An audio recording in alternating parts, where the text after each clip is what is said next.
siinä vaiheessa kun lähtöpyssy pamahtaa, niin siihen loppuu se kaveruus. Paljon tulee urheilijahommassa matkustettua, mutta kuinka paljon tässä tulee nähtyä näitä kohteita, mihin matkustaa? Varmaan ensimmäiseksi kovavauhtisi kisa, missä on koskaan ollut tonni vitosella.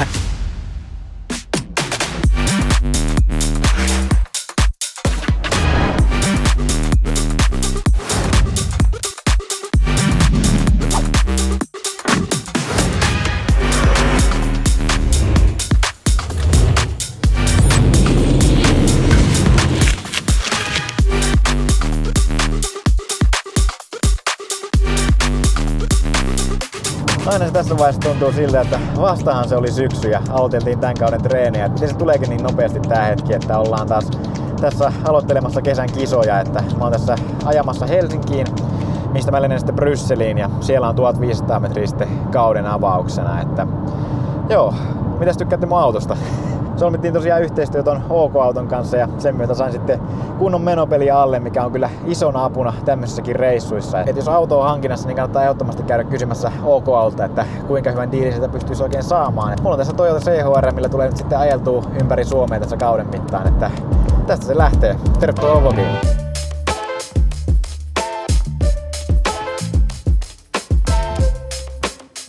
Oli tuossa Eltsun kentällä nyt sitten toi Nestle yleisurheilukoulun tommonen tapahtuma. Mä oon siinä tosiaan kummiurheilina ollut nyt. Lapset oli hymyssä suu ja hiki päässä. Että oli semmonen hyvä tekemisen meininki kyllä tossa.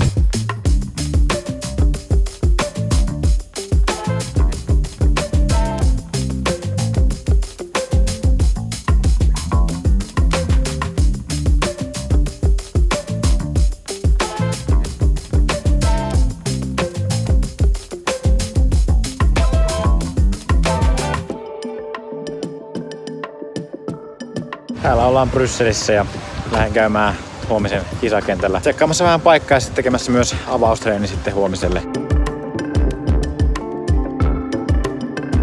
Okei, pikku ongelma nyt tähän avaustreeniin, että en ole muistanut, että nämä on tosiaan 2-päiväiset kisat, että siellä on nyt tämän päivän kisat vielä menossa ja mä vähän siinä kävin haistelemassa vähän tunnelmaa, että pystyisikö siinä niinku jossain välissä vaan tekemään ne avarit mitä on, mutta ne ei kyllä millään halunneet laskea mua sinne niinku kentälle. Niin mä nyt sitten vähän kartasta katselin, missä olisi seuraava sitten lähin urheilukenttä. Siinä oli pikkusen matkaa, mutta mä nyt sitten tilasin Uberin, millä mennään sitten sinne.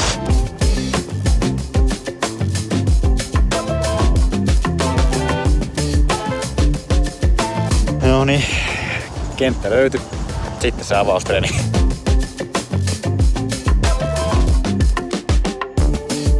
Pakko kyllä sanoa, että se areena, missä huomenna kisataan, niin on kyllä tosi hieno. Siis tää kenttä on enemmän se, mitä mä oon niinku tottunut tämmöisiltä reissuilta niinku näkemään niinku kisakenttänä.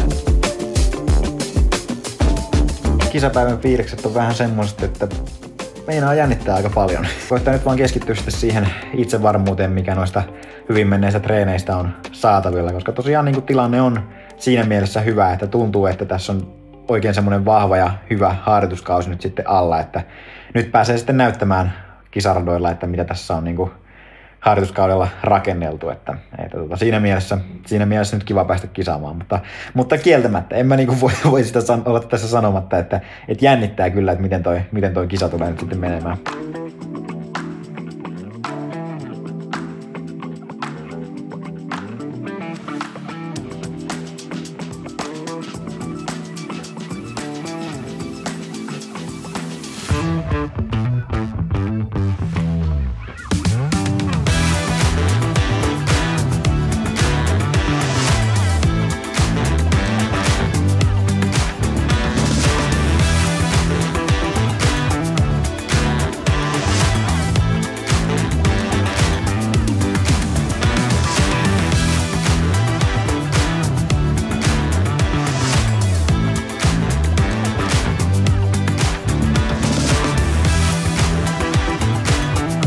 Jos nyt miettii sitä, että millaista tuloskuntoa mä iteltäni odottaisin noiden kovien treenien perusteella, mitä mä oon tehnyt, niin mä sanoisin, että otetaan vaikka niin kuin viimeisen kuukauden ajalta ihan mikä tahansa kovissa treeneistä, niin kyllä mä sen perusteella odottaisin olevani paljon kovemmassa kunnossa kuin toi 342. Että Se ehkä kuvastaa sitä, että millainen pettymys tää nyt oli kauden avaukseksi. Ainakaan se ei nyt niin lisää kovia treenejä tekemällä parane, että ennemminkin tässä on ehkä käynyt silleen, että on tosiaan tullut treenattua sen verran kovaa, että kroppa ei ole ihan palautuneessa tilassa. Että ehkä varsinkin viimeinen kova treeni, mitä ennen tätä kisaa tehtiin, niin jäätiin miettimään silleen, että oliko se kuitenkin sitten liian kova.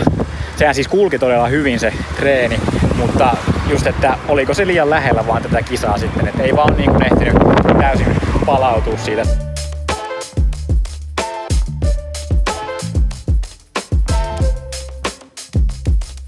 Mä oon tän niin kuin nopeasti nähnyt jossain Brysselin matkailuesitteessä ja ihan hauska, miten mä en oo yhtään hahmottanut tän mittasuhteita, koska jos olisi pitänyt veikata, että minkä kokoinen tää on, niin mä olisin sanonut, että tää on tyyliin varmaan yhden tommosen palluran kokoinen tää koko rakennelma, mutta tää onkin siis näin valtava.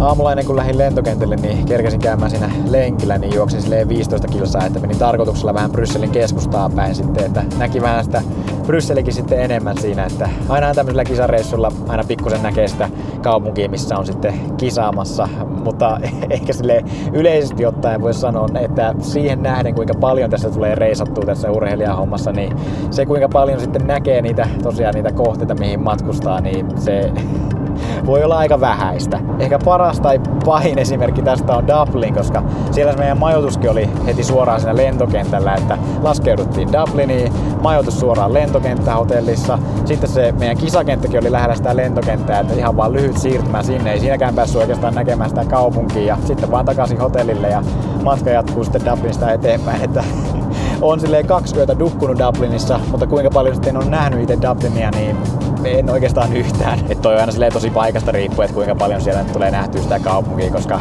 no tosi harvassa on ne, että tulisi tilaisuus siihen, että lähdettäisiin niinku vartavasten kiertelemään sillä kylillä. Se on taas se aika vuodesta, että koivu kukki tuolla sen verran runsaasti, että en sitten allergian takia viitti siellä juosta, että en ole Afrikasta palaamisen jälkeen, niin onko mä yhden lenkin mä oon juossut pihalla, mutta kaikki muut mä oon juossut täällä sisällä sitten, että kyllä se nyt tässäkin sitten menee, mutta toivottavasti se kohta nyt sitten loppuisi tuo allergiakausi.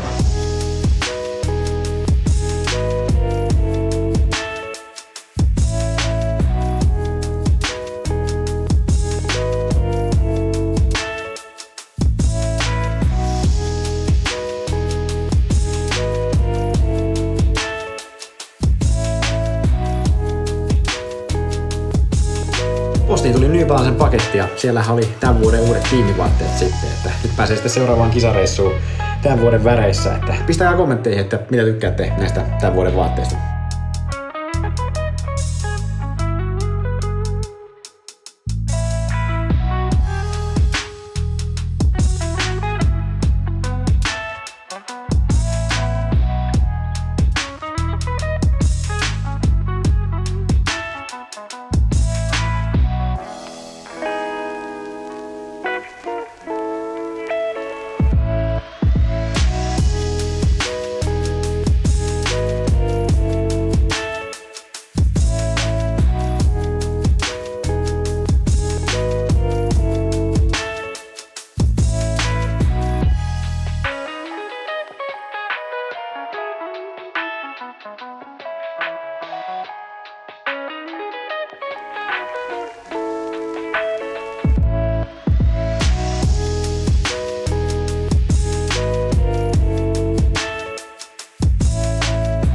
Ja sitä ollaan sitten Saksassa, Dresdenissä. On kyllä hienon näköinen kaupunki, en ole täällä Dresdenissä koskaan aiemmin ollut ja ehkä nyt silleen pitää nostaa myös se, että jos nyt ensivaikutelmaan on luottaminen, niin kisat on myös järjestetty erinomaisesti, että jotenkin oli tosi hyvä ensivaikutelma heti, että mitenkä urheilijat otettiin vastaan.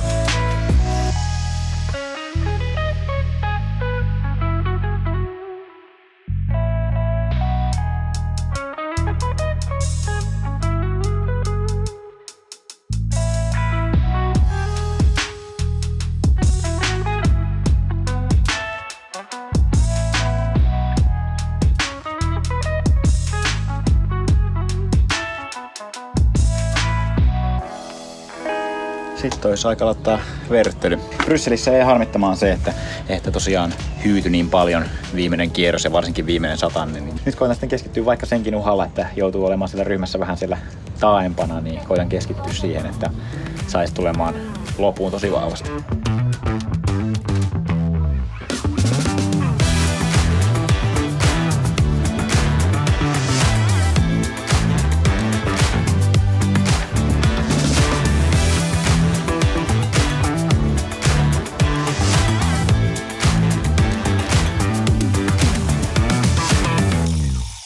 Ai, että kylläpä tuntuu hyvältä 336. Mä eilen tein avaustreenin täällä. Mä en sitä videolle halunnut puhua mitenkään silleen niin kuin ennen kisaa, koska mä niin kuin koitin vähän sivuuttaa sitä, mutta silleen niin kuin rehellisesti se avaustreenikin eilen, niin se tuntui aika semmoiselta tahmealta. Ja just oli vähän silleen, että onko tässä nyt niin kuin kroppa silleen, että se toimii ihan normaalisti, mutta niin kuin nyt oli kyllä, siis verryttely tuntui hyvältä ja ryhmän perältä löytyi semmonen tosi niin kuin hyvä rentous siihen juoksuun ja hyvä rentous löytyi varsinkin siihen nähden, että miten kovia väliaikoja mä katoin itselleni tulevan silleen. Mä katsoin vähän, että hetkinen, mä oon näin pitkällä täällä ryhmän perällä ja silti mun väliajat on näin kovia. Toi on kolmanneksi kovin 1.5 tonni, mitä on koskaan juossut, mutta tää kisa oli varmaan ensimmäiseksi kovavauhtisi kisa, missä on koskaan ollut 1.5, että siis 3.36 ja mä oon 11 tuossa kisassa, että oli jotenkin tosi kova taso tossa, että niinku tommosella tuloksella odottaisin, että pääsis niinku nimenomaan niille pistesijoille. Siinä mielessä kävi vähän huono tuuri tuossa kisassa, että 800 metriä kun oli täynnä, niin huomasin, että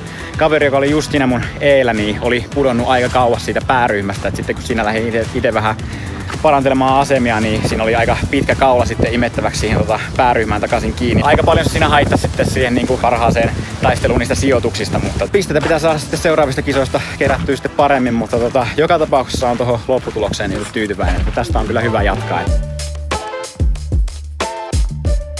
Järjestäjän kyyti takaisin lentokentälle oli silleen, että siihen oli varattu vain yksi auto, millä kaikki meni sitten samalla, mikä tarkoitti sitä, että lähdettiin aikaisin aamulla jo tänne lentokentälle ja nyt mulla on sitten muutama tunti tässä aikaa ennen kuin lento lähtee ja mä suunnittelen, että mä teen tässä päivän lenkin sitten pois tässä välissä sitten, mutta pitäisi löytää vaan täältä joku sopiva paikka, missä voi käydä sitten suihkussa ja saa kamat kanssa säilyä.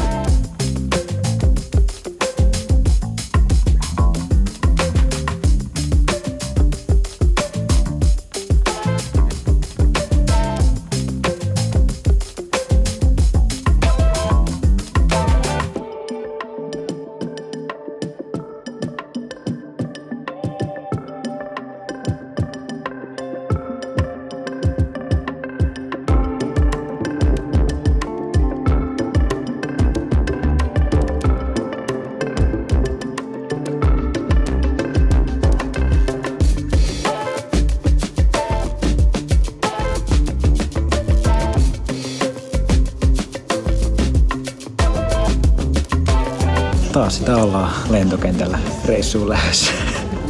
Pääsee kyllä hyvin tämmöiseen kunnon kisarumpa-fiilikseen nyt tästä heti alkukaudesta sitten, että lähden Norjaan, lennän Osloon, siellä on Jesheimissa kisa, missä siis juoksin viimekin kesänä tätä niin kuin alkukaudesta.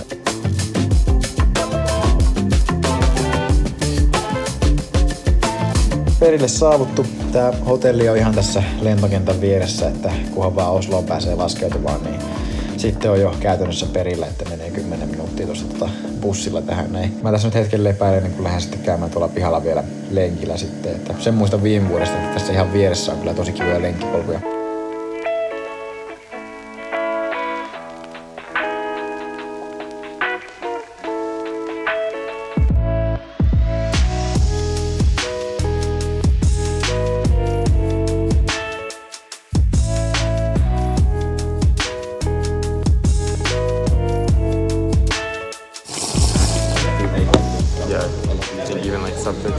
Tänään ei nukuta.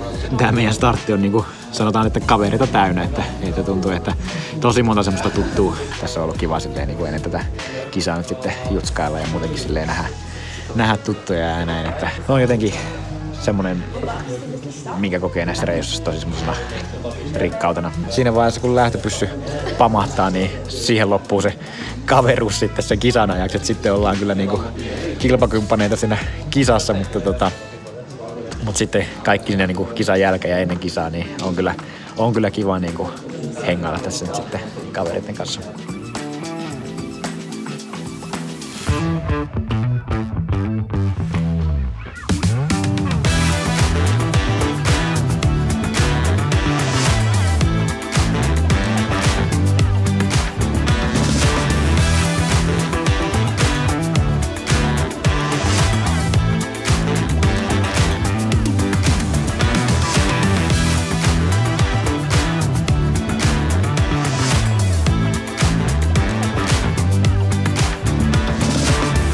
rough one today.